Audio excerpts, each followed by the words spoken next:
Pessoal, o candidato à presidência do Equador, Fernando Villavicencio, ele foi assassinado no dia de ontem. E a mídia, como sempre, está falando que a direita se beneficiou com esse triste ocorrido. E já falou aqui que o Sérgio Moro e Eduardo Bolsonaro estão utilizando isso para atacar a esquerda. Então, no vídeo de hoje vou mostrar alguns fatos para vocês aqui. Vou passar alguns trechos da matéria que a UOL postou. Então, pessoal, vamos tomar cuidado, vamos ser muito crítico com tudo que a gente lê na internet. Eu vou fazer uma análise completa dos dois lados da situação, tudo bem? Sejam muito bem-vindos ao nosso canal e caso você não seja inscrito, desde já eu te convido a fazer a inscrição e ativar o sino de notificações. Dessa forma, sempre que a gente postar um vídeo novo, você ficará sabendo. Então aqui, ó, título da matéria: Morte de Villavicencio deve beneficiar a direita no Equador, diz professor. Matéria da UOL.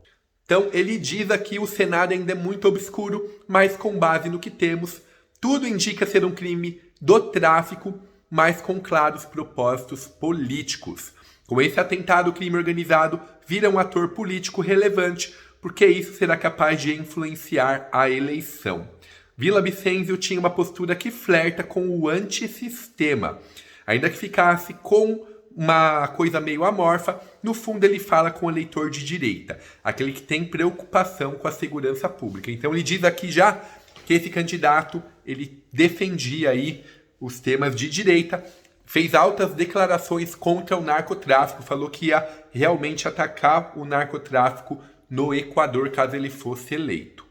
Então, o professor Vinícius Rodrigues Vieira, que ele é professor de Relações Internacionais da FGV, ele disse que ele repudiou as declarações de Sérgio Moro e Eduardo Bolsonaro sobre o crime, quando insinuam haver um envolvimento da esquerda. Mas, pessoal, dá uma olhada só, eu vou ler a declaração do Sérgio Moro sobre o tema.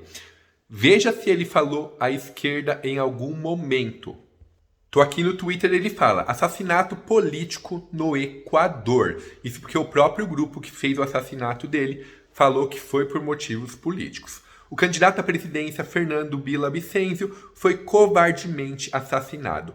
No passado, ele havia denunciado a corrupção do governo Correia e no presente ele defendia rigor contra o narcotráfico. A América Latina não pode se tornar refém das gangues de drogas, ou seja, ele só citou que ele é contra o narcotráfico e também foi contra a corrupção que foi pega no governo. Então, aonde ele está citando a esquerda aqui? Então, para esse professor aí da FGV que fez esse post, ele insinua que quando você cita narcotráfico, ele mesmo já está insinuando que está envolvendo a esquerda. Porque não tem nada demais essa declaração aqui do Sérgio Moro falando nada de esquerda. Ele está lutando contra o narcotráfico. E essa é uma das bandeiras do Sérgio Moro também como candidato. E falou que ia lutar contra o crime. E o Moro, inclusive, ele deu uma cutucada no Lula que não se pronunciou sobre a morte aí do candidato, pessoal. Então, realmente a gente olha, quando foi no caso da Marielle, toda a esquerda foi em peso lamentar a morte dela. Realmente foi algo muito trágico também, tem que ser investigado, tem que ser punido. Mas quando é um crime que não é de interesse da esquerda, nem o presidente do país, por exemplo, se manifesta. Deixa a opinião de vocês a respeito disso.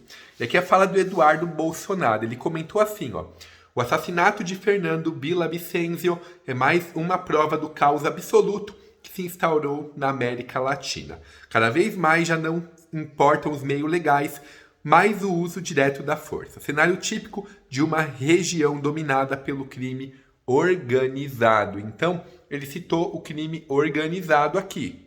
Ele claramente deu uma cutucada na esquerda, porque a maior parte dos países tem presidentes de esquerda, mas também ele citou muito o narcotráfico. Ele continua aqui: a principal evidência de que há em curso uma consolidação de narcoestados no nosso continente é a interferência cada vez mais aberta do crime organizado em decisões políticas. Não há nada que ameace mais uma democracia do que essa assustadora realidade. A gente viu aqui em São Paulo, por exemplo, onde um policial da rota foi morto, a polícia agiu, matou aí acho que 16 pessoas.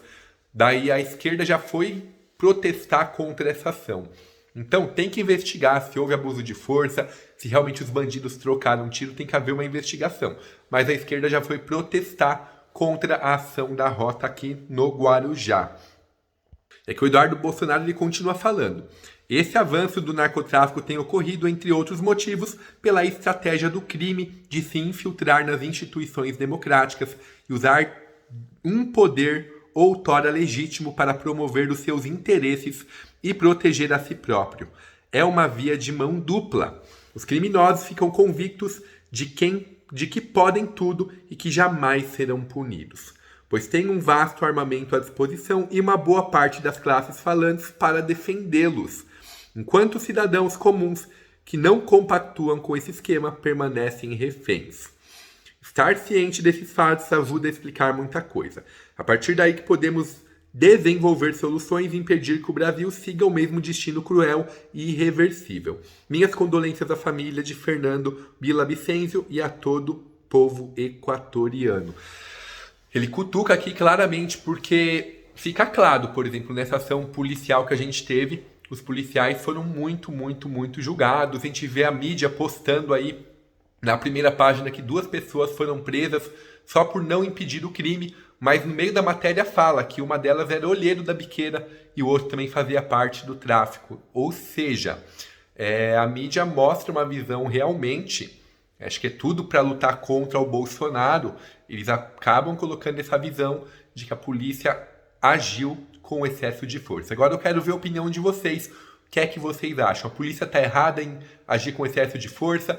Vocês acham que os narcotraficantes, nesse caso aí, que fizeram até um post no Twitter, têm razão em se envolver na questão política? Ou a polícia tem que agir mesmo, tem que pegar mais pesado? Então, pessoal, deixa o comentário porque a opinião de vocês é muito importante.